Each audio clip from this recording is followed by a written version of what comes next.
یہ ریڈیو قطر ہے۔ اب آپ نثار احمد انصاری سے اردو میں خبریں سنیے۔ پہلے اہم خبروں کا خلاصہ۔ سمو امیر نے عراق کے لیے 2 فیلڈ ہاسپٹل سے متعلق ہدایات جاری کیں۔ قطر، ترکی اور لیبیا نے لیبیا کے تازہ حالات کا جائزہ لیا۔ قطر نے لیجسلیٹو کونسل کے 13ویں پیریوڈک اجلاس میں حصہ لیا۔ صحت نے کورونا وائرس سے متاثرہ 409 مریضوں کے صحت یاب ہونے کا اعلان کیا ہے۔ اور اب پیش خدمت ہے آج کا دوسرا نشریہ۔ بسم اللہ الرحمن الرحیم۔ صاحب سمو امیر شیخ تمیم بن حمد آل ثانی نے جمہوریہ عراق میں کورونا وائرس کی وبا کو کنٹرول کرنے کی کوششوں میں سپورٹ کے لیے 2 فیلڈ ہاسپٹلز ارسال کرنے کی ہدایات جاری کی جو مختلف طبی ساز و سامان اور آلات سے مزین ہوں گے۔ وزیر اعظم و وزیر داخلہ شیخ خالد بن خلیفہ بن عبدالعزیز آل ثانی نے عراقی ہم منصب مصطفیٰ القادمی سے ٹیلی فون کال پر ہونے والی بات چیت کے دوران مذکورہ ہدایات کی اطلاع انہیں دی۔ اس کے علاوہ اس موقع پر ہونے والی گفت و شنید میں 2 طرفہ تعلقات اور انہیں مختلف شعبوں میں فروغ دینے کے وسائل بھی زیر بحث آئے۔ عراقی وزیر اعظم نے جمہوریہ عراق کے لیے ریاست قطر کی طرف سے بہم پہنچائی جانے والی سپورٹ کے لیے صاحب سمو امیر کا شکریہ ادا کیا۔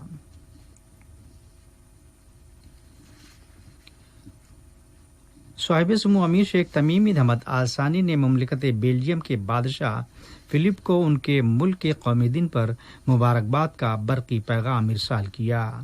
نائب امیر شیخ عبداللہ بن حمد آل ثانی نے بھی بیلجیم کے بادشاہ کو اسی قسم کا ایک تار روانہ کیا۔ اسی دوران وزیر اعظم و وزیر داخلہ شیخ خالد بن خلیفہ بن عبدالعزیز آل ثانی نے بیلجیم کے اپنے ہم منصب کو مبارکباد کا برقی پیغام روانہ کیا ہے۔ نائب وزیر اعظم و وزیر مملکت برائے امور دفاع خالد بن محمد العطیہ نے انقرہ میں ترکی کے وزیر برائے قومی دفاع حلوسی اکار سے ملاقات کی۔ اس موقع پر ہونے والی بات چیت دفاعی شعبے میں 2 طرفہ تعلقات اور انہیں فروغ دینے کے وسائل پر مرکوز رہی۔ نائب وزیر اعظم نے لیبیا کے وزیر داخلہ فتحی باشا آغا سے بھی انقرہ میں ملاقات کی جس میں لیبیا کے تازہ ترین حالات کا جائزہ لیا گیا۔ بعد ازاں ڈاکٹر العطیہ نے اکار اور باشا آغا دونوں سے ملاقات کی جس میں علاقائی اور بین الاقوامی تازہ حالات بطور خاص لیبیا کے ڈیولپمنٹس کا جائزہ لیا گیا۔ ریاست قطر نے GCC صدور برائے مجلس مقننہ کے 13ویں پیریوڈک اجلاس میں حصہ لیا جس کا ویڈیو کانفرنس ٹیکنالوجی کے ذریعے آج انعقاد عمل میں آیا۔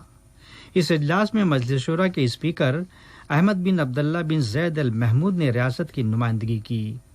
اجلاس کے دوران شرکاء نے پائیدار ترقی کے مقاصد کے حصول سے متعلق لیجسلیٹو کونسل کے کردار پر ہونے والے ایک سیمینار کے نتائج کا جائزہ لیا جبکہ GCC کے مشترکہ ورک کی حمایت پر مبنی گولز اور آبجیکٹیوز کے حصول میں تعاون و ہم آہنگی کے سپورٹ کے لیے گہری دلچسپی کا وثوق سے اقرار بھی کیا گیا۔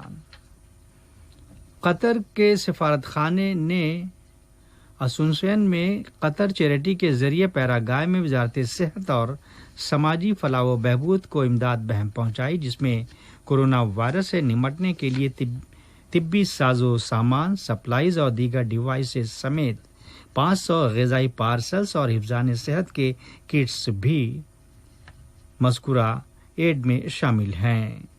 وزیر صحت جولیو مازولینی نے یہ امداد وصول کرتے ہوئے اس معاونت کے لیے قطر چیریٹی کا شکریہ ادا کیا اور دونوں ملکوں کے باہمی تعلقات کو سراہا۔ اس تقریب میں وزیر خارجہ انتونیو ریواس اور پیراگوئے کے لیے قطری سفارت خانے کے ناظم الامور جناب سعید بن حمد المری بھی شریک ہوئے۔ وزارت صحت نے آج بروز منگل جولائی کی 21 تاریخ کووڈ-19 کی وبا کا شکار 409 مریضوں کے صحت یاب ہونے کا اعلان کیا جس کے بعد قطر میں وائرس سے متاثرہ شفا پانے والوں کی مجموعی تعداد 1,04,191 ہو گئی جبکہ وزارت کے مطابق وائرس کے 393 نئے کنفرم کیسز اور ایک شخص کے انتقال کی رپورٹ بھی دی گئی جس کی عمر 45 سال تھی اور وہ زیر علاج تھا۔ خبر کے مطابق تصدیق شدہ تمام کیسز کو آئسولیٹ کرنے کے بعد انہیں درکار طبی کیئر فراہم کی جا رہی ہے۔ خیال ریاست قطر میں کووڈ-19 سے نمٹنے کے لیے اپنائی گئی حکمت عملی نہایت کامیاب رہی ہے۔ یہی وجہ ہے کہ وائرس سے متاثرین کی تعداد روز بروز کم اور شفا پانے والوں کی تعداد میں اضافہ ہوتا جا رہا ہے۔ وزارت نے ایک مرتبہ پھر عوام سے احتیاطی تدابیر اور انسدادی اقدام پر عمل درآمد کا اصرار کیا ہے۔ یہ خبریں ریڈیو قطر سے نشر کی جا رہی ہیں۔ قطری سفیر برائے روم عبدالعزیز بن احمد المالکی نے اطالوی شعبہ دفاع کے چیف آف اسٹاف جنرل اینزو سے ملاقات کی۔ دوران بات چیت دو طرفہ تعلقات اور مشترکہ دلچسپی کے دیگر موضوعات کا جائزہ لیا گیا۔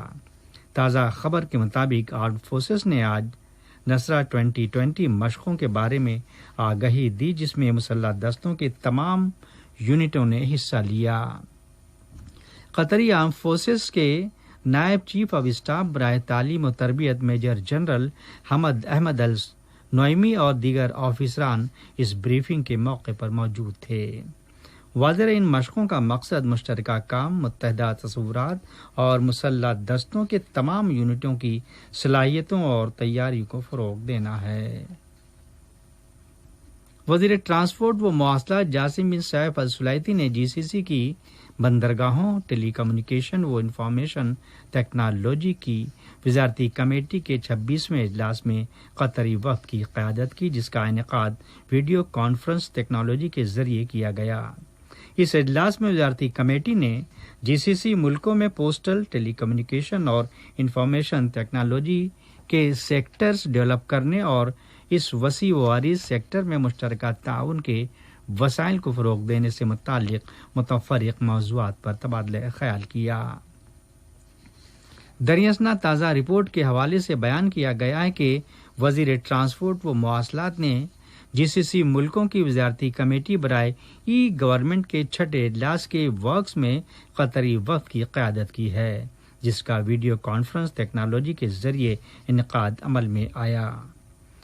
اجلاس کے دوران سائبر سیکورٹی میلویئر انالائسس برائے جی سی سی پلیٹ فارم لانچ کیا گیا جو خلیجی تعاون کونسل کے ممالک میں national computer emergency response centre کے اہل ہوگا تاکہ میکینزم اور انٹریکٹ کے استعمال کے ساتھ میلویئر انالائسس پلیٹ فارم کا جائزہ لیا جا سکے۔ قطر میڈیا کارپوریشن کے چیف ایگزیکٹو شیخ عبدالرحمان بن حمد آل ثانی نے قطر 2 چینل کے حتمی ٹچز کا جائزہ لیا جسے بروز جمعرات لانچ کیا جائے گا اور جس میں قطر ٹیلی ویژن کی سیریز، ڈراموں اور پروگرامز کے معروف مواد پر توجہ مرکوز رہے گی۔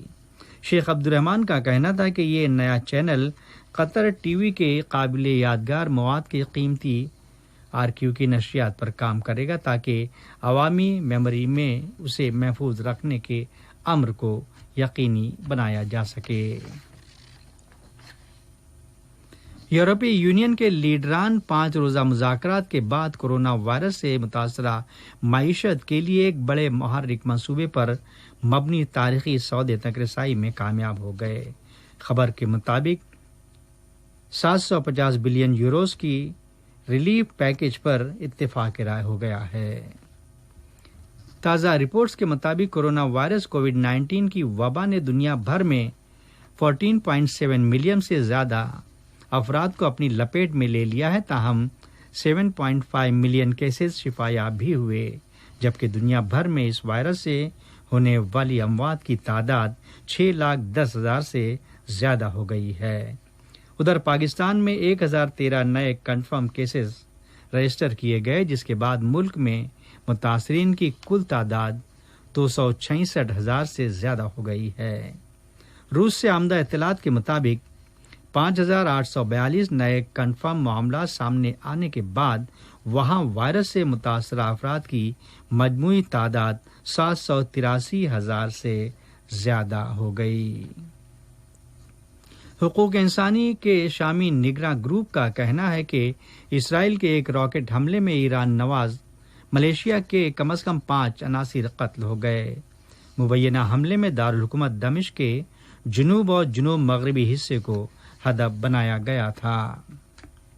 افریقی یونین آج ایک منی سربراہ کانفرنس بلا رہی ہے جس میں بلیو نائل پر ایتھوپیا ایک میگا ڈیم تعمیر کر رہا ہے کے بارے میں بحث ہوگی۔ یاد رہے اس ڈیم کو لے کر پڑوسی ملکوں مصر اور سوڈان کے بیچ ایک بڑا سفارتی تنازع ابھر کر سامنے آیا ہے۔ فرانسیسی وزیر مالیات برنو لی میر کا کہنا ہے کہ فرانس چین کی ہوائی فارم پر ملک میں تحقیقات پر پابندی عائد نہیں کرے گا، جو برطانیہ کے رجحان کے بالکل متضاد ہے، جس نے فیصلہ کر رکھا ہے کہ سال 2027 تک فرم کے سامان کو اپنے 5G نیٹ ورک سے بالکل صاف کر دے گا۔ اور کلچرل ویج فاؤنڈیشن نے معروف قطری مصور مسعود البلوشی کی شاندار پینٹنگز کی ورچوئل نمائش کا افتتاح کیا، جسے ان ریچیبل